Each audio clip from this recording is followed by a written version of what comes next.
I'll mess it up. Good afternoon, everybody. It is the Woodlawn Station. My name is Chris Gambino. I'm alongside Colin McGee and Dominic Noto. And I think we're going to start with a bit of news that we got last Friday. And I think it's some of the biggest news I've ever heard as a Yankee fan. Now, the Boston Red Sox signed Alex Bregman, but I don't care. We'll talk about that later. Babe Ruth could have resurrected from the grave, signed with the Red Sox. We'd still be starting with the fact that the Yankees are going to allow their players to grow beards. They're allowing clean, well-groomed beards. It was the quote from Hal Steinbrenner, altering the facial hair policy. I mean, this is absolutely humongous. It was out of the blue. And listen, it's since 1973, I think, or 74 was the last time Yankee players were allowed to have beards. And ever since then, it's been the clean-shaven, mustache-only policy. And for this traditional organization, it's definitely not something I expected to see. And how about for a trivia question on how this happened? Devin Williams was the one who went to Brian Cashman, went to Hal Steinbrenner, voicing his displeasure because, as you all know, obviously, if you play for the New York Yankees, you have to shave your beard when you go into spring training. And so all of these players, guys who had beards throughout the offseason, all came in clean shaven. And we saw Devin Williams with it. I mean, he looked ridiculous. He looked awful. I mean, that was one of the more egregious examples I can remember. I also think that Paul Goldschmidt looked really rough too without it.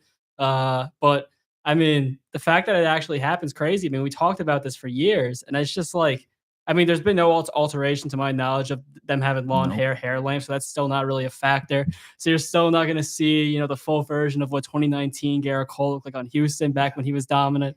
But I mean, I'm glad because listen, I know a lot of old Yankees fans are upset. It's rooted in tradition. A lot of people who grew up with this team, the rules were always this way. But I mean, for a younger generation, myself included, I never really had that much of an allegiance to the rule. I will say, I don't think names should ever be on the back of Yankee jerseys. I think that tradition should stay. I think that's kind of how you can keep that going. But I mean, once again, having a well-groomed beard, having a trimmed beard, it doesn't make you look unprofessional. There's people in all different professions, in business, any other sector you can think of. Chris has one on his face Colin McGee now. Can grow a nice beard. Thank you very much. Man. Thank you.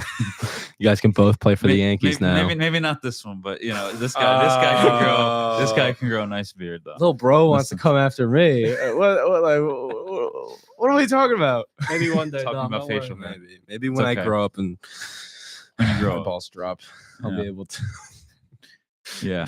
But finally happened. I'm happy to see it. I think that I don't know exactly who will grow it on the team. We've heard that I believe Garrett Cole will. I think that's what we've heard. I heard Carlos Rodon. Rodon. Wells is already growing out his beard, I think.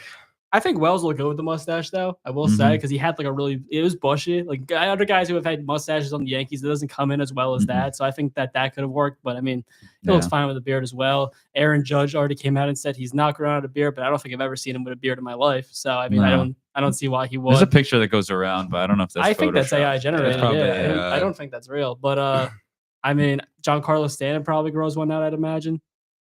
I can see Stanton doing it. A goatee. Because he didn't have one in Miami. No, I don't think he would. It seems like always, though, Stanton always has a lot of, you can see, a lot of, scruff on his face, a lot of stubble. So definitely a goatee. It wouldn't surprise me if he did something there. I will say, Garrett Cole, I was kind of starting to like the look of the clean sheet because, I don't know, something about it. Like, I know he looked great in Houston. Those were the old days. But he's a different pitcher now, and he's more precise and lower velo, just, painting the corners. And I don't know. I was kind of liking the shorter hair, clean shaven, dad bod looking Garrett Cole that we got who won the Cy Young. It's just kind of, I don't know. It's just kind of the Yankees Garrett Cole. It just kind of, I don't know. He is kind of our Garrett Cole. Yeah, it's very good, distinct. But I feel like long hair. He's still not going to be. He's still not going to be that. Look like the Astros Garrett Cole because it's probably just be like a little bit of scruff, and then his hair's still going to be short. I think. I don't think they changed anything with the hair being below the neck. It's cool. I'm not that surprised with it. I mean, any sort of surprise about staying to tradition kind of went out the window when they started doing the patches on the arm for Star Insurance. So I mean, I was it was about time. I feel like I don't know. I wasn't floored by it. I was like, oh well, that's kind of wild. I was floored. I was not expecting that. I didn't think they were ever going to change this rule. No, I figured at some point they would have. Yeah, when Howe sold the team, I Yeah, didn't. well, I didn't I think he was mean, ever changing. they're never this. selling that team. No, unfortunately. they're not. But here's another hypothetical though, because it's like once you start doing one and the other ones start becoming more, not really as important. So let's say they go after Vladimir Guerrero next offseason. Do you think there could be some sort of negotiating tactic with that hair? I mean, obviously they probably wouldn't want it as long, but it's just once you start opening the floodgates to letting these rules change is when you start to see more of them kind of go away. So I wonder, could you see a future where more of them kind of get replaced? I think or- Vlad had short hair, like Yeah. maybe not last year. Yeah, but or maybe it was. I last use them as year. an example because I But think a yeah. lot of guys are going to say, "Well, you already did this. Why can't you make an exception for me?" Right, and I think there are very few guys that can pull off the long hair. I mean, I saw a comment. And it was like, you're not a child. You can cut your hair, and it's like I think very few guys like Josh Hader, Fernando Tatis, they can pull off that long hair look. Some guys it doesn't fit a lot of guys. So it can only fit few. I think the facial hair or hair policy should be more of what looks good on you than just a straight up your hair has to be this length. Like I think it should be like Devin Williams, because that's one thing that John Boy brought up as soon as the rule came out was what's the definition of well groomed? Because you got like a Dallas Keuchel beard, which is long, but it is well groomed. It's straight. He maintained it well.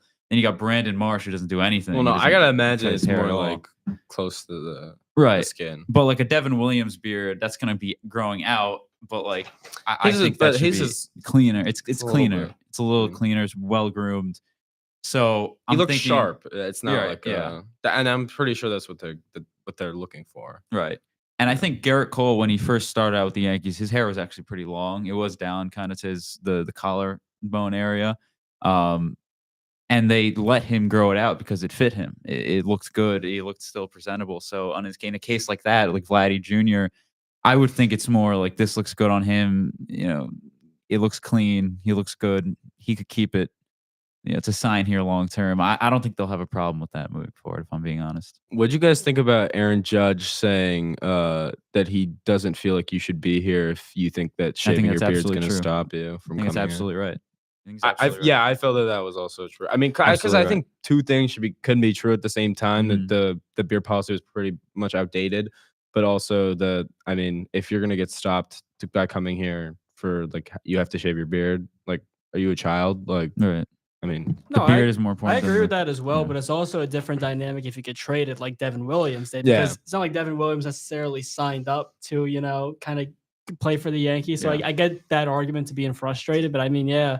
I mean, listen, I would shave my facial hair from it. I can make $10 million a year. So it wouldn't be that much of a problem for me personally, but I can imagine that for a lot of guys who are attached to their facial hair, I mean, they are like that. So it's just, yeah, I'm just really surprised out of everyone. It was Devin Williams was the one who really spearheaded this effort. I mean, I Right. always would have imagined that, say, for example, if they got Bryce Harper years ago, someone of that caliber could have possibly changed it. Remember Right. with Harper, he when he was on the Nationals, Nationals came to Yankee Stadium. He shaved. And a lot of people took that as he wants to. This is him looking forward to free agency and Harper joining the would have Yankees. shaved his beard. So, Harper was yeah, literally Harper- bending over yeah, to be a Harper Yankee. was- No, I'm aware. But I always would have imagined it would have been like a hitter of that caliber to Yeah. change it. But That yeah, would have been interesting. Because there are some guys who look who actually like the facial hair policy fit them. Like Jay Happ, I remember he had like this old scruff when he was in Toronto. He came here, he shaved, and he looked like 5 years younger. Then you got Verdugo, who looked just awful. Oh my god! Yeah. it'd be a Just really funny one. terrible. Imagine if I'm Luke glad they Weaver changed grows it. out a beard. Imagine how much older he would look. I don't think I think there's Didn't he pictures have of a him. beard? He had like because that's another St. Louis? that's another thing is like there are those guys who grow facial hair, but it just doesn't connect. It just doesn't look good at all. And I think that was Luke Weaver. In St. Imagine what Louis. Gleyber Torres is feeling about this though right now. Oh yeah, I mean he came out. I think and he said looks some better stuff. without his beard. He has a good beard. Like I don't know if you saw like the one that he has now Yeah, with no, like he Detroit. grows a good beard. He grows a good beard, but it doesn't fit him. I don't know. Unless like maybe I'm just like seeing Gleyber Torres like 6 years as a Yankee or 7 years now, I guess, as a Yankee, without a beard, and I'm just like that's I don't know if it looks better now. Oh yeah, but once again, the only reason why he had that was because he was a Yankee. I imagine if he ever played for any other team, he would have had that facial hair for This his is the entire Luke career. Weaver beard, and That I think he is- should absolutely be staying clean shaven. Yeah. Like, that is Do you think terrible. it could be like a movement where it reaches a point middle of the season where all the guys in the team want to Oh, grow one I'm out? waiting for the like, oh, he's growing a beard because he's on a cold streak. Like, I can't wait for that article to drop because I know it's happening. You know, I remember back in the day when Nestor Cortez kind of made the mustache look popular. It seemed like a lot of players were kind of getting mustaches as well. So that's what I'm starting to wonder. Though I wonder, will it be some sort of like big team thing where they all grow out beards now because they can? I will say, maybe not so much, right? The guys signing here, like if you don't want to sign here because you don't want to shave, then fine. You don't belong here. But I will say, what you mentioned with the getting traded here, I don't think it's so much as like it's unfair to Devin Williams because that beard is important to him. I think it's unfair to guys like Joey Gallo who have to, right? He already had the anxiety issues, right? It was enough of a problem for him to come to the Bronx. And now you got to, oh yeah, by the way, you got to shave your beard too. It's like you're coming in here, and he's also coming here in the middle of the season. It's like, I just think it's making guys shave who are traded here is just adding another burden onto them in a situation that's already, full of burdens. And so I just think you got to be welcoming these guys in here, quietly, calm. And I think forcing these guys to shave was definitely just adding more stress to their entrance to New York. And so I'm not saying Joey Gallo would be good if he had a beard, but it's just the optics of it are a little off. For some guys, like Rizzo never could grow a beard, and he looked awful in Chicago with that little scruff, and then they made I've him never shave. seen Rizzo with facial hair. It's like it's not good. It's not good at all. But there are some guys who just did not look good with it, and it fits them. But that should just be by choice at the end of the day. And I'm glad they're making that the case. You could see it's just a little scruff. It's just, I don't know. He just looked better clean shaven. He looked younger. He looked a little better. Then though, I see here John Birdie, who looked insanely different after having to shave that beard. So I'm glad. I hope it's more of what suits each person rather than the specific amount of hair. I think every person can rock a certain look in a different way. So I hope that's how it is moving forward. So I guess we can move on to spring training. Yeah, I guess we move on to Little actual spring training baseball. notes. Actual baseball. Yeah, real quick, the Yankees are changing their end of loss song to not be New York, New York anymore. It's now going to be a multitude of songs. One of those being "That's Life" by Frank Sinatra. Perfect. Which is it should just be that. It's the song we play after they lose. It should just be that. I remember it used to be a bit too over last summer. We saw a lot of Yankee losses over the summer for the record, and I just still remember walking out of Yankee Stadium listening to New York, New York, like I'm supposed to be happy. Yeah. I'm supposed to be like it just doesn't work. It doesn't fit. But I think what I think is the reason why this changed though is because of the World Series. I just think that Frank Sinatra, New York playing as the Dodgers were celebrating the World Series on the Yankee Stadium field. I think that's what did it then. Because after that, how can you? How can that happen? Because they played it after 03. They played it after 04. Those are the last two like major losses at Yankee Stadium where they played. It's been going on a while where they've getting eliminated at home, and you have to hear New York playing. That shouldn't happen. That's Life is the perfect song to choose. The artist that you have for your win song has a song that's quite the opposite. Yeah. Perfect for each situation. I don't know what these other songs are going to be. I don't know what song represents a loss better than That's Life. I imagine it'd probably be because I can't imagine it'd be current. They usually go old school, so it'd be more classic songs. I can't imagine the Yankees exactly using a song whipping that came out like out. Jay-Z or something. Yeah, I can't. No. Although I think State of Mind. What about Juice WRLD? Empire State of Mind could work, and I think it could. But I've never really seen New York's a very like cocky song. Like New York Groove, you could play that after losses. I mean, the Mets play it for their wins. Yeah. Why would you want to play? I'm not saying you would, but I'm saying like the Mets could. The Mets can get away with that because New York Groove is like a different vibe. New York's like talking up New York, and it's more of like a cocky New Yorker song to sing. Like a lot of people hate that song, find it obnoxious because it's the Yankees win song. It's not supposed to be used after losses. So I'm glad they're finally changing that. And this is the type of stuff like they're listening to the fans. It seems like they're finally listening to what we're saying. They're finally staying up to date. and not just sticking to the tradition that they Do always you have. think that any of this is a result? I mean, because it's not like direct, obviously, you can't like pinpoint it on it. But do you think any of this is a result of losing the World Series and losing Juan Soto? Like, I think, do yeah, you think it is? Yeah. I think both of them, yeah, because I just think in general, there's so many little things that, again, it's just it's not. There's just so many little things that this organization does wrong that they could fix. They are a well-run organization. They're very well run. And I think that's what frustrates me so Too well much. run. I kind of want to bring up the other quote though from Brian Cashman that the Yankees are out of loot on possibly getting another player. He fill has the third base weirdest void. ways of saying things. He had another quote that I heard the other day. I'm not going to remember what it is. He said something goofy like that too. He's always coming out with the weirdest lines. But I just think, in general, this organization is well run. They know what they're doing. They had a good offseason. They did. I like the way they allocated the money. I think for years they've been well run. Making the World Series last year, making the right moves. It's just when they make the brain dead move like the Donaldson trade, or just playing New York after losses, being insanely traditional when you don't really operate the organization traditionally. They're very up to date, very analytical. It's like these things just don't correlate. They don't make sense. It's tiny little fixes that could really make things a little more satisfying as a fan, and they're definitely working on that this offseason. As for being out of loot, I mean, I don't know what he means by loot. Money. I mean, Yeah, probably that they're not going to spend as much money. I mean, I would assume There's not really Yeah. any options Yeah, but available but that's though. what I hate about a quote like that, because it's not the fact that you don't have any more money, it's that you don't want to spend any more Right. money. And that's, once again, like we were saying, is what separates you from the Dodgers and the Mets right now.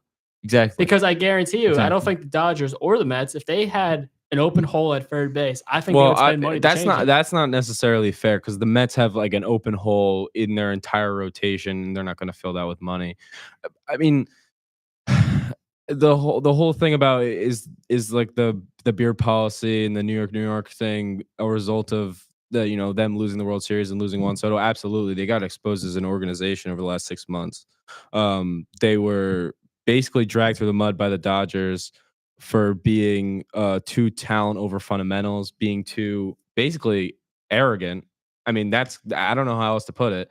And then Juan Soto signs with your crosstown rival, and that after years and years and years, and decades even of believing that the Yankees are just better than the Mets in New York, like having that fundamental belief, and then now you have one of the best players you've ever had on your team, one of the most talented players in his prime, choosing to go over to the Mets for $5 extra million. Obviously, there's differences there. I mean, there was other things, but they did get exposed. They're no longer. I don't think they can look themselves in the mirror and say after these past 6 months and say that they're still the premier franchise in the MLB. Right.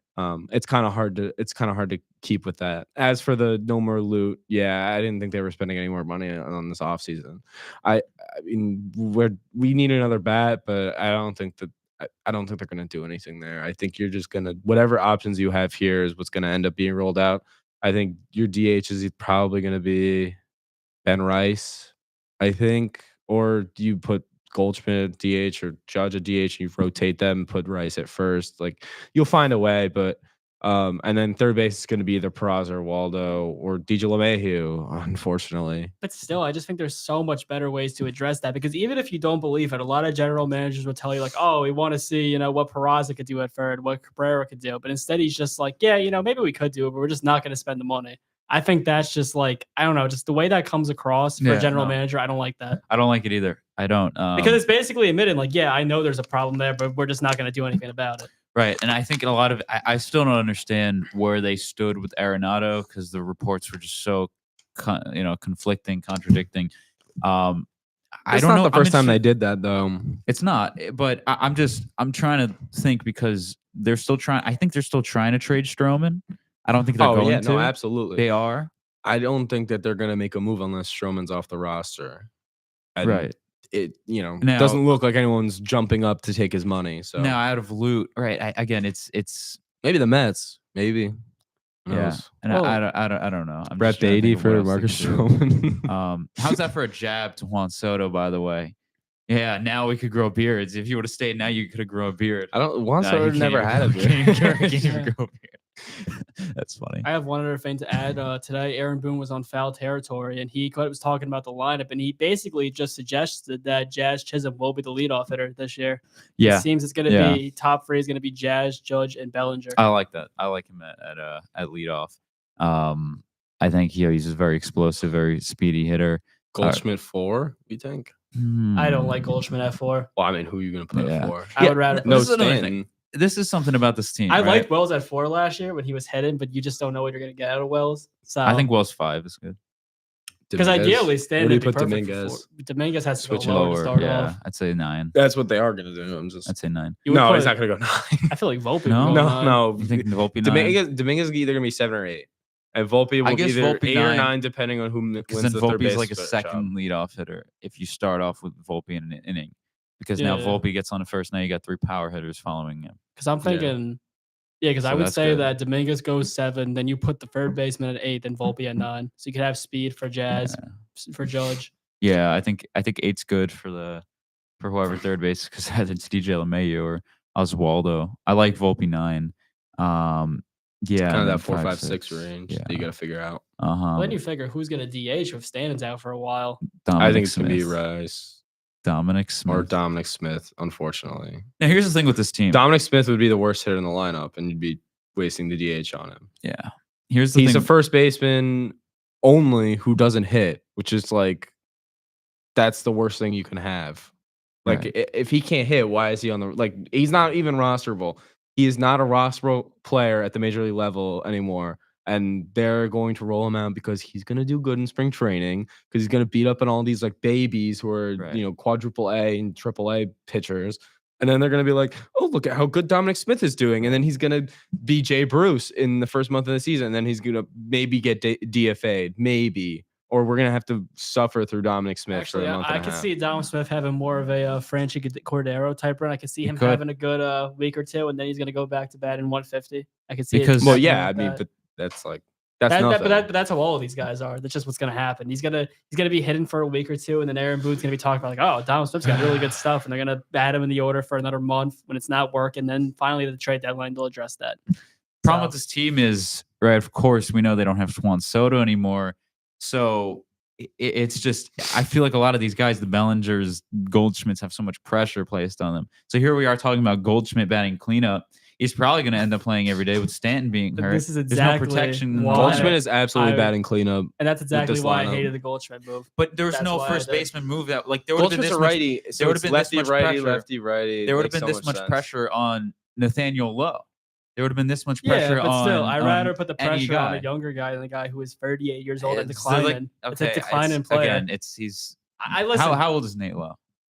He's got to be like in his late 20s. He's 28, I think. Nathaniel 29. Lowe. But it's just- Maybe he's 30. It's I don't just even the know. philosophy 29. of it. You're giving a declining player this big of a role. It's not going to work. The big role would have been given to Nathaniel Lowe, who bats like 260. Yeah, I but mean, you do the same thing with Giancarlo Stanton, who's 37, I think.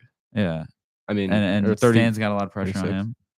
I mean, yeah, and he's injured. So I mean, he's always injured. Goldschmidt's Right? a little bit more. Or this lineup looks 10 times worse reliable without as, Stanton in it. I mean, he's probably not going to start with the team on opening Yeah. day. It's crazy. No, he's not. He's not. We got all this pressure on Jason Dominguez. Oh yeah, no, So- he's the most important player on the team. And that's why I'm At not. this A moment. couple weeks ago, I wasn't trying to compare Cody Bellinger to Joey Gallo, but there's so much pressure on Cody Bellinger to perform. What if this pressure does get him? What if he has one of those really bad seasons? Now everyone's gonna hate him, but like he's not used to having this type of role. Maybe 2019 he had this role, and how did that work out for the Dodgers in the playoffs, where he was the guy? He won the MVP He in did. 2019, bros. And then what happened in the playoffs? I mean, but that's And I mean, down the stretch, he wasn't very good that season. still won an MVP. Yeah, just- because of May and April, and then he played Gold Glove defense throughout. But I mean, it was a great season. I'm not saying it's not, he was but the he's no not Chris. He was the most valuable player in the National League. In a was very very good good. year that Yelich had. He was very good, in 2019. and they needed I'm to not acquire saying- Mookie Betts in the yeah. offseason because he wasn't good enough to get it done. He's not the guy on Yeah, this team. that's exactly as far as my point goes.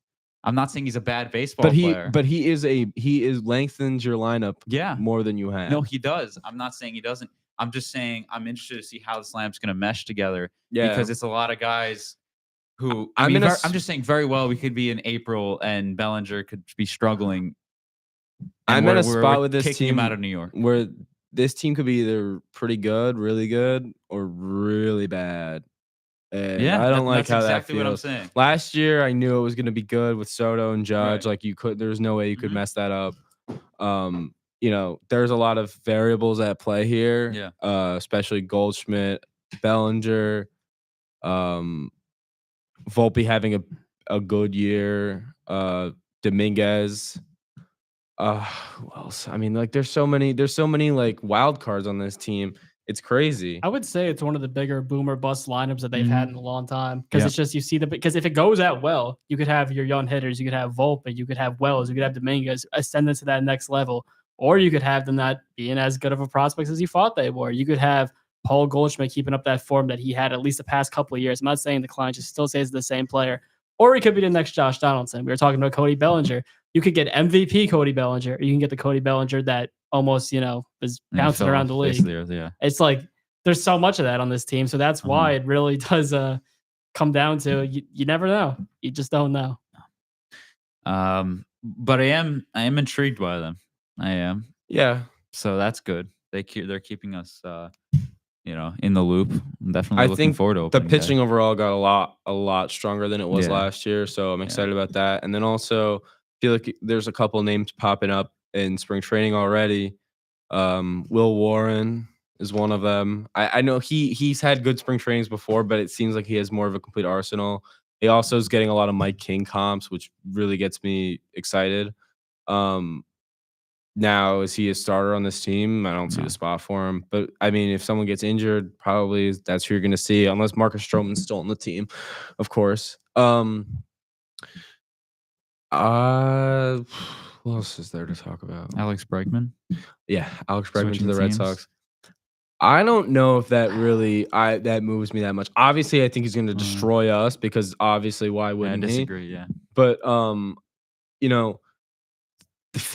obviously he's going to play up because Fenway, but he also already played up in Houston. Like those Crawford boxes, that's the easiest left field to hit to in all of baseball, basically. And Bregman's going to have a very good hitter's park with Fenway as well, like to straight left field. But I mean, he was terrible last year with that. So I mean, I looked at his numbers. His peripherals were okay. Like it was still like kind of the same, but he was just chasing, I think, a little bit more. And I don't know, maybe he's a tweak away from going back to being a good player again. But he was awful compared to what he had been. 3 years.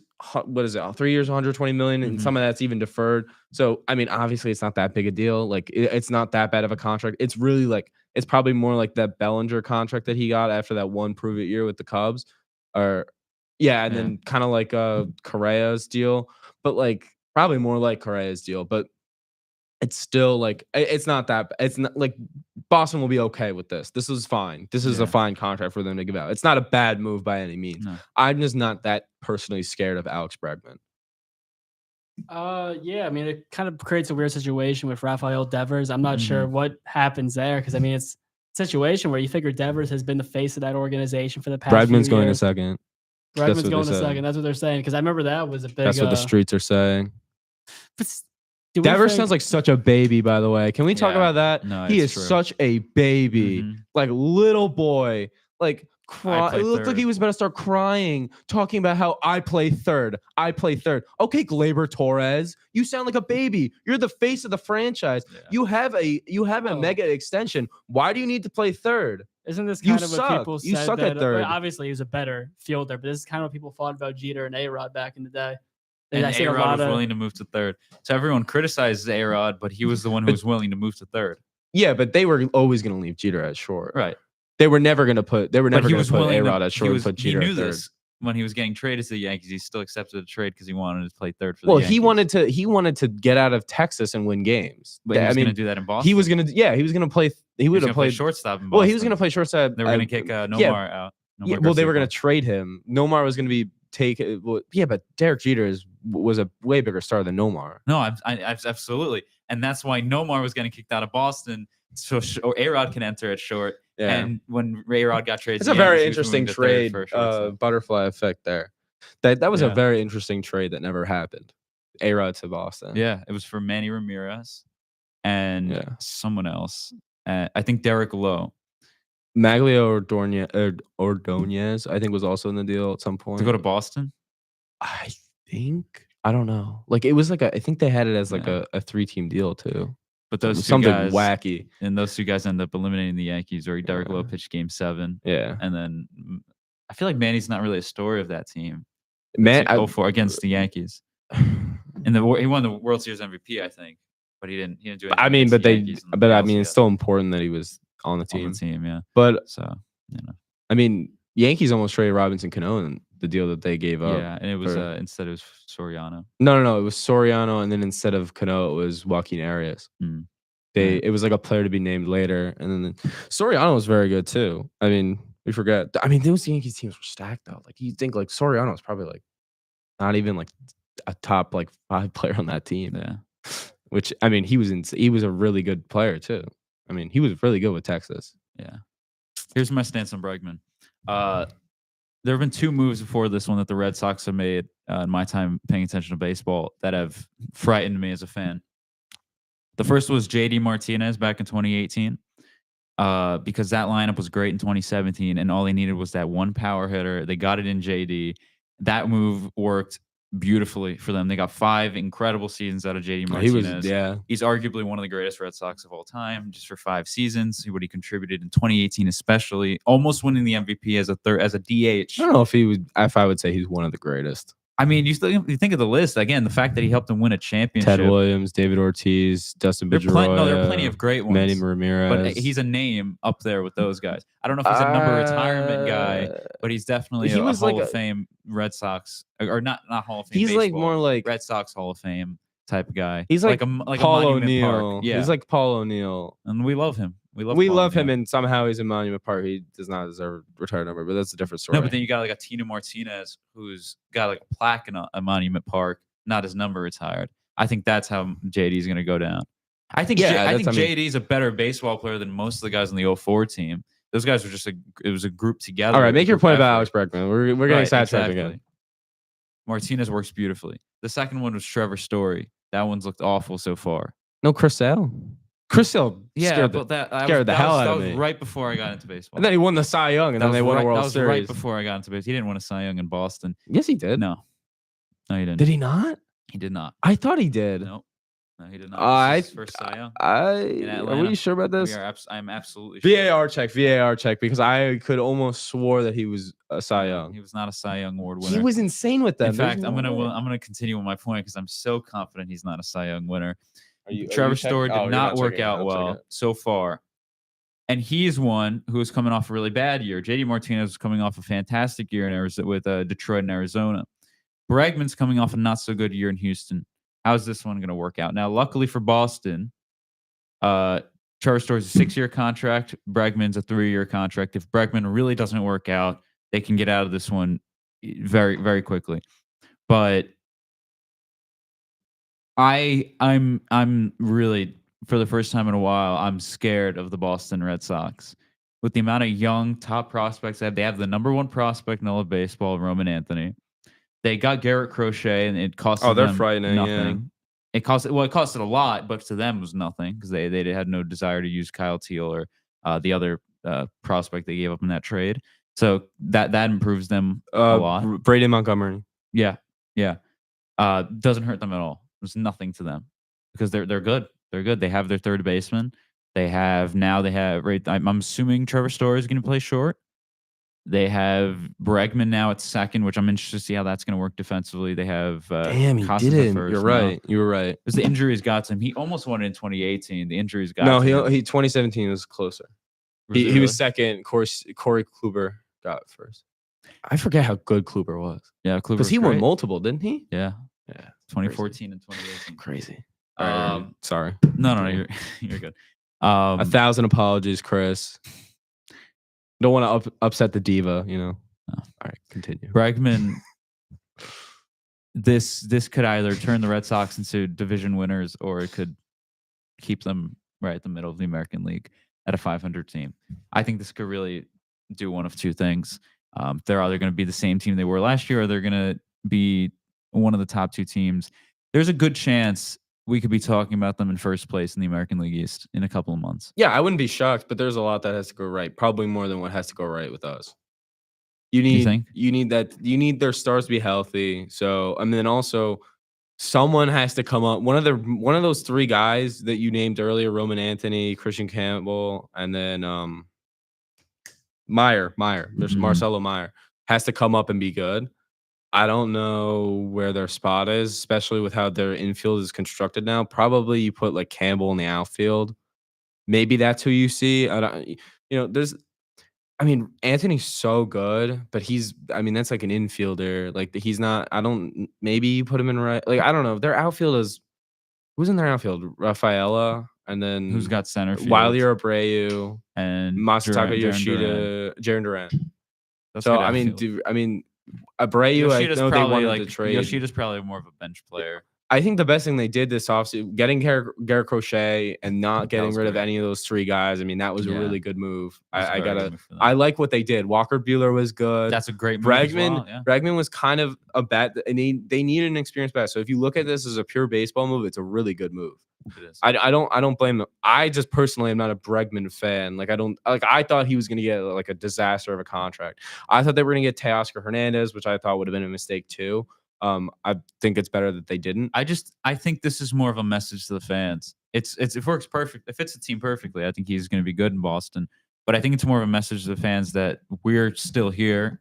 We're trying to compete next year, because they haven't done that to their fans. They haven't given them any hope. Really, the past couple of years, it's been the same. Nonsense. Well, because they had because they made the signing to Trevor Story. What's his name? Who was their general manager that just got fired? Chaim Bloom. Yes, Chaim Bloom. And he's in St. Louis. It's who drafted their entire core, by the way. So I mean, I'm just saying, like, he's a good. He was he's pretty great good. with the He youth. was very great. But he was there since 2020, I think, 2019. Whenever they traded Mookie, because that was his first move. Right. I think it was the offseason going into 2020, because they had Dombrowski. Yeah, Dombrowski, I think, is an overrated GM. Yeah, because he was big. They honestly, they got the right guys at the right times. Because Dombrowski's excellent when it comes to, like, you got a great. Oh yeah, core. no. He is good in win now core. situations, So but he can't build a Sale. team. He got Chris Sale, Martinez. Then they had the luxury taxes through the roof. Then they needed Chaim Bloom to bring him under. He fixed the prospects, the farm system, and then they fire him. And I don't even. It's Breslow's now. Yeah, it's Breslow. Breslow, I think Sam Breslow. Kennedy. I mean, but if you look at the move, I mean, Breslow, they need pitching development, and now their pitching development is very good. Mm-hmm. Like they're like last year, they had Houck be really good. Cutter Crawford had a better year. The only one who didn't have a better year, their like starting rotation, was like Brian Abreu. Bayo. I don't know. Brian Abreu's on the Astros. I used to call him Brian Bello. Because that's how it's spelled. But anyways, Bayo. Yeah. But yeah, and then they have a few guys popping up in the minor leagues. But no, I mean, no one crazy yet. But but their system, the signings that they've made throughout the last few years have been incredible. So I mean, like in the prospects that they've had, the draft picks, they've also got really lucky in the drafts. Like, I mean, really lucky. I haven't seen a team get like every year. I feel like there's like a top echelon of guys, and every year one of them falls, and every year it's always the Red Sox that are sitting there to take them. Like that happened with Kyle Teal. It happened with Marcelo Meyer. It happened this year with Braden Montgomery. It's crazy. I mean, I hate it as a Yankees fan, but it's what it is. And I do want to change the subject real quick here before Colin, you talk about the Giants. I'm just seeing here a quote from Nestor, which he said earlier, but I'm just seeing the quote now about the World Series, the Yankees in the World Series. Quote, "We were the better team. They can talk whatever they want to talk," referring to the Dodgers. "But we win game 1, which we should have. We lost 2 and 3. We win game 4, and we should have won game 5. What do we think about this? Well, I mean, I think he's right, but also I don't know if we were the better team, but we should have won that series. But it is what it is, because you can only say what if, like, but all you have is what is, and what is that they lost. So I mean, I agree with that. I agree that they should have won game 1. Very clearly, they should have won game 1. Game 2, game 3. You could say that they could have won game 2 but that's more of a stretch than game 1. Yeah. Game 3, they just lost. Like that was whatever. Game 4, they won already. And then game 5, I mean, everyone knows that they should have won that game. So, I mean, could you imagine going back to LA 3-2? I mean, who knows what happens in games 6 and 7 in Los Angeles? I mean, again, Dodgers, that's a pretty good Dodgers team, but the pitching was just not there. And the Yankees should have, this was their best opportunity at a World Series, and they're never going to get that. I hate to say never, but it's hard to get that close. Because the Dodgers very well could have Tyler Glasnow pitching for them in October. And not even just Glasnow. Not even just Glasnow. You have guys as well. Blake Snell. Yeah. Tyler Glasnow, Blake Snell, Yoshinobu Yamamoto, Shohei Ohtani, Roki Sasaki. And that's not even there's more. Yeah. Like I'm missing people. Dustin May, Bobby Miller. Like there's other guys. There's guys galore there to fill in holes. Gavin Stone. Forgot about Gavin Stone, man. That's eight starting really pitchers that can play on a competitive roster. Gavin Stone, Bobby Miller, and who else did I just Dustin May. Those are 3 guys that are pretty solid. Dustin May's been injured a lot, but I mean, and Bobby Miller just got injured, and I mean, Gavin Stone just came off an injury. But these are 3 like pretty solid guys that you could plug into a rotation. They could trade those guys and get like bullpen pieces or bats. I mean, to lengthen out their already really good lineup. I mean, I don't know what they're going to choose to do. It's an embarrassment of riches. I don't know. I mean, it's a good problem to have, though. That's exactly what you want to have. So here's what I'll say. I'm jealous. Normally, I don't like hypotheticals in baseball, right? So I hate whenever Brian Cashman brings up the 2017 Astros. Get over it already. Your job is to build a better baseball team to beat. If the players want to say that, yes, but he's the general manager of the team, so I don't even it's not what he's supposed to say. I don't. I just like you. I can accept that, but I can't accept. I don't want to. Moving forward, he's supposed to be an executive. You're right, but I accept it from Nestor's side here because of how much trash the Dodgers talked. After the series, ridiculous. Because that's another thing. That's what I just every time I saw something, Joe Kelly. It's funny. It's Aaron Boone had a great quote that it's not Freeman, it's not Betts, it's not Ohtani, it's Joe Kelly who didn't even pitch in the series. It's like Kike Hernandez, who was he was a role player. They didn't win because of him. It was Freddie Freeman, those 3 guys why they won. And the bullpen. But I just think you would think the Yankees didn't belong on the same field as the Dodgers the way the Dodgers were talking. You would think it was the Dodgers against like the Oakland A's in the World Series. Like, you kind of forget that the fact that Juan Soto and Aaron Judge were probably the best 1-2 in a line, or 2-3 in a lineup. They had a very similar records too. I think in baseball, that's probably the best hitting duo in Major League Baseball history, based off their numbers, based off of how they played that year. I mean, Judge was a 10 WAR player, over 10 WAR player. Soto was like, they had 4 more wins than the Yankees. Yeah, in the regular season. Yeah, but if you remove, if you don't have, if like you had a better closer than Clay Holmes that entire season, like the Dodgers had, they would have won those 4 games. Right. Like Clay Holmes was blowing saved. I remember like a time during the year where we were watching Clay Holmes get on the mound, and I was like sick to my stomach because I knew he was going to blow it every time. And they almost got Devin Williams too. Yeah, he was about to go to Los Angeles, and then the Yankees swooped in and got him. So thank God. You got to hope that Dodgers team gets taken out by someone in the National League. The Braves. That's the only team. Colin, who's our quarterback next year? So I was waiting to talk about this. As you may know, the NFL Scouting Combine is going on this week. A lot of NFL general managers, executives coming into the building, talking about just basically this is where a lot of negotiations start. Just teams talking behind closed doors. But out of nowhere, Matthew Stafford has become available for a trade, and something I never saw coming. He was a guy who was part of that trade with Jared Goff going to Los Angeles, won them a Super Bowl. He's still playing very good football. He's 37 years old at the moment. But the problem is over money. Now, Matthew Stafford is making about $40 million-ish a year, I want to say. He's looking for around the $50 million range, which I know a couple of years ago, $50 million for a quarterback is like a lot to scoff at. But you look at that, he'd still only be around the 10-8 range, making $50 million a year. And that's what I think Matthew Stafford is. I think he's a guy who probably ranks like the 10th, 9th best quarterback in football. So, and believe it or not, the New York Giants are one of the most aggressive suitors for Matthew Stafford. So I have to talk about it. Now, going into the offseason, everyone assumed that it was going to be a rookie quarterback. But if this is an option that presents itself, you have to wonder, will we do it? Me personally, I think that I see pros and cons are here on both sides because let's look at the pros. Matthew Stafford instantly makes his team competitive. He does. I think at the very minimum, with Matthew Stafford, assuming he doesn't completely fall off a cliff or get injured, I think this instantly goes up to a 7 or 8 win football team. And people are going to say, well, the Giants are the worst team in the league. What I want you to do right now is picture this scenario if they do get Matthew Stafford. So you figure Stafford at quarterback, you still keep Neighbors at receiver, Tyrone Tracy stays at running back. Then what happens is Cooper Kupp follows Matthew Stafford wherever he goes. I know that's kind of what we're talking about. I feel it's a kind of a foregone conclusion. That's where Cooper Kupp is also going.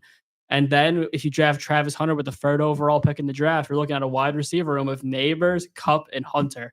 I think that instantly puts you near the top of the league. And for a unit last year that really struggled, I mean, you had Neighbors really getting double teamed almost every game. He had a good start to the season, but once it became apparent he was the only true threat on that team, it became over because you had Wan'Dale Robinson, more of a slot guy. I think he still has a role on this team, but he cannot be the guy who's second highest targets, second highest yards. That's not what Wan'Dale Robinson is. He's just specifically there just to be a slot receiver. And we talk about the fact they may lose Darius Slade in this offseason. They're not wanting to pay him that money. They need outside help. I think that getting Cooper Kupp, getting Travis Hunter to go alongside Matthew Stafford, that's a scary offense. But, of course, the age is a factor. The money's a factor. But this is what happens. This is what I kept saying, what I kept repetitively saying when you kept Joe Schoen as your general manager. He is going to do whatever it takes to get this team more wins. So even if you don't think for the long-term future Matthew Stafford is the right idea, Joe Schoen does not care. And that's what you do when you let when you basically tell a manager you have this year to win or you're fired. Mm-hmm. That's why you once again keep saying, it feels like I'm beating the dead horse because I say this every time I talk about this team. You never do that. So listen, if Joe Schoen thinks they could be a playoff team with Matthew Stafford, I'm for it because I want to see this team win. And ultimately, you're really banking a lot on Cam Ward or Shedeur Sanders becoming this franchise-altering quarterback to think that they're going to magically turn it around. So I would like Stafford in that sense, but you just have to wonder, what is the direction? Now, there was another report that came out, too, that I have to talk about as well, that apparently Aaron Rodgers reached out to the Giants asking if they would be interested in having him as their quarterback.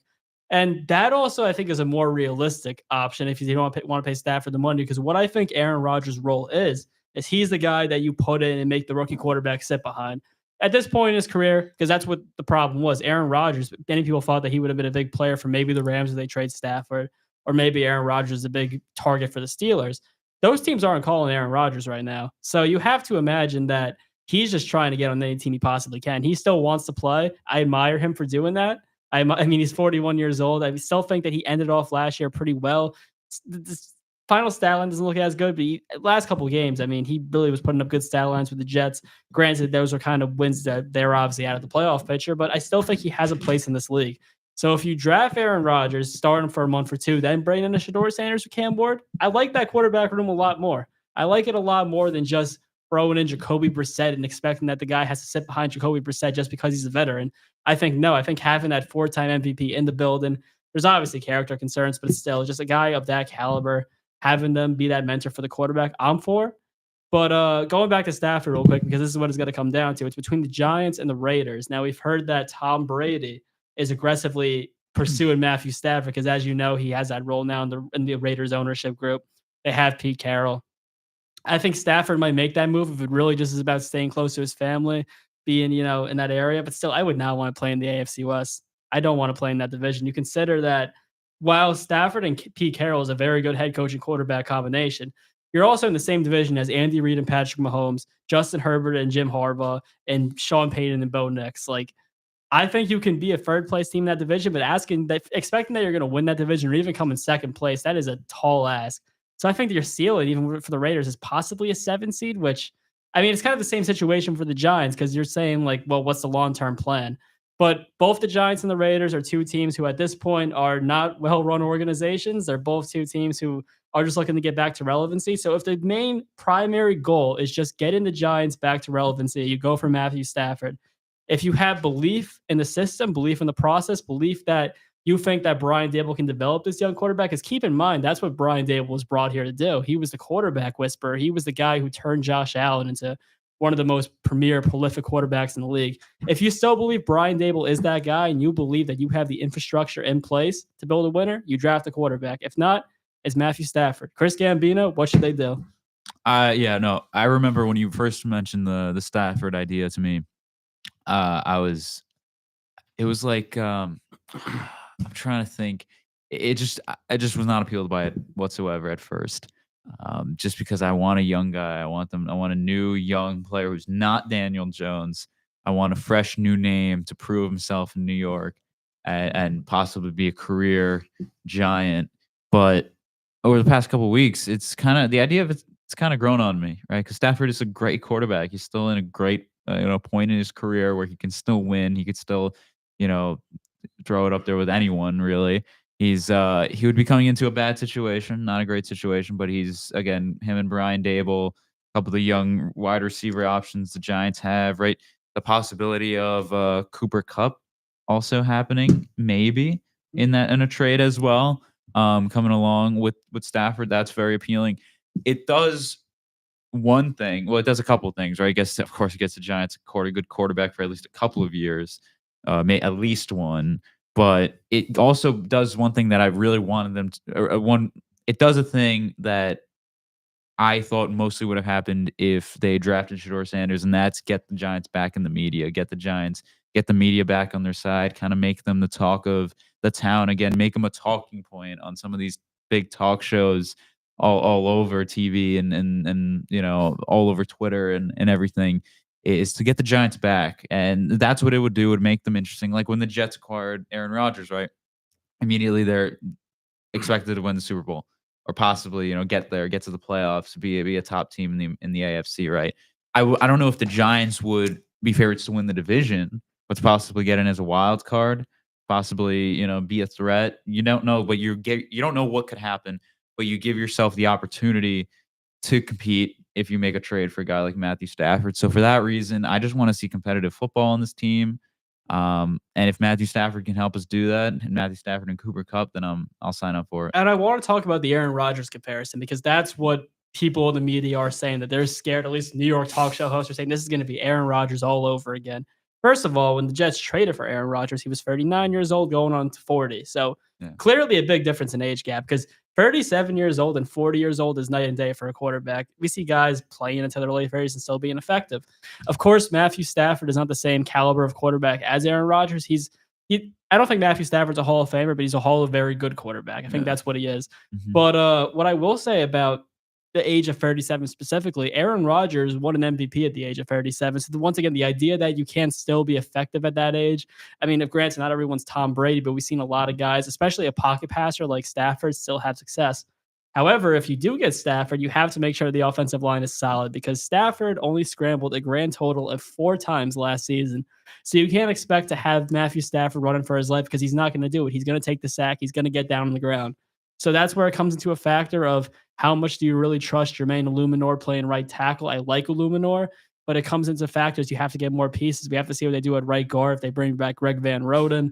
John Michael Schmitz is still a question mark. I'm not sure how I feel about him being the starting center going forward. It's an okay group. It definitely has been better than what we've seen in recent years, but still, it's just you have to make sure that you are aggressive in solidifying the offensive line if you bring such an immobile quarterback like that.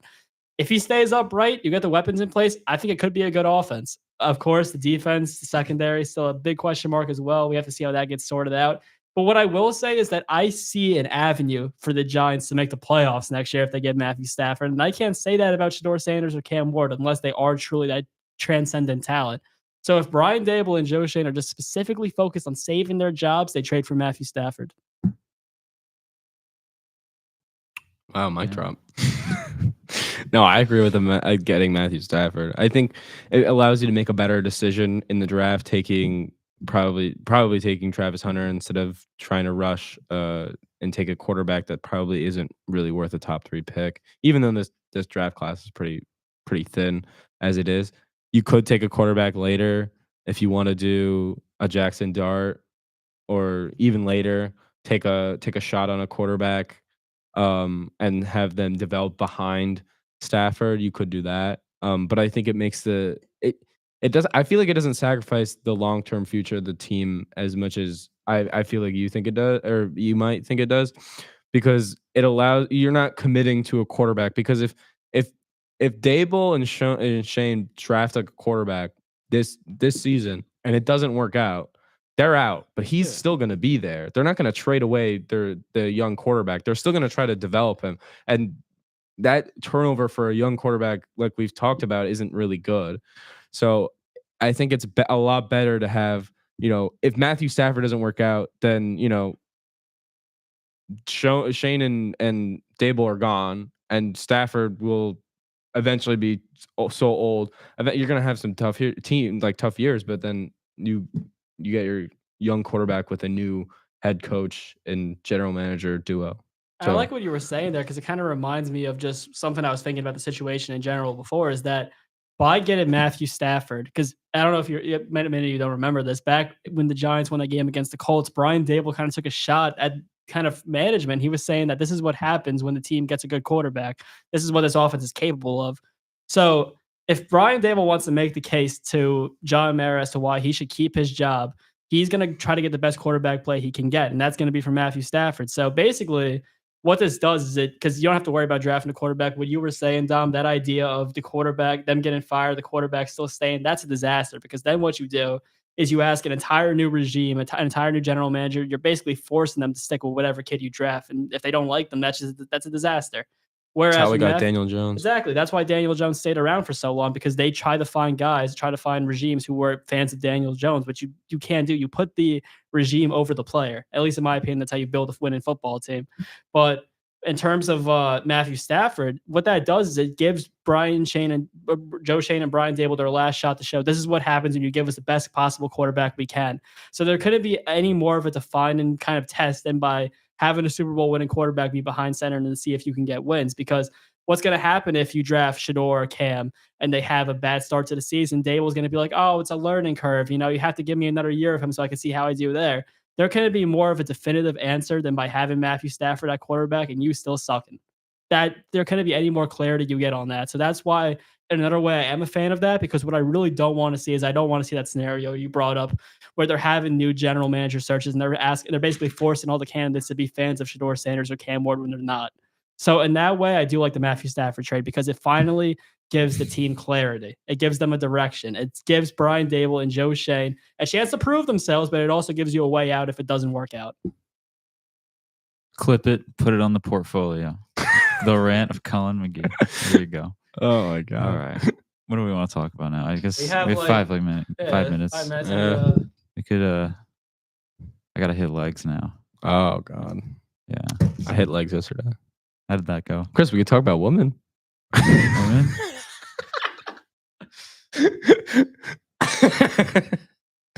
Your favorite topic. And with that, I think we have to go to the gym. Big shoulders and back day. Might hit a PR. Might hit PR and squats. I don't know. I think I have buys and tries. My PR is a plate. I can do a plate now. On what? Squats. Oh, okay. It's good. A plate, yeah. I get like 7-8 reps, but it's a failure. Yeah. It's a failure. That's it. Oh, right. We're done?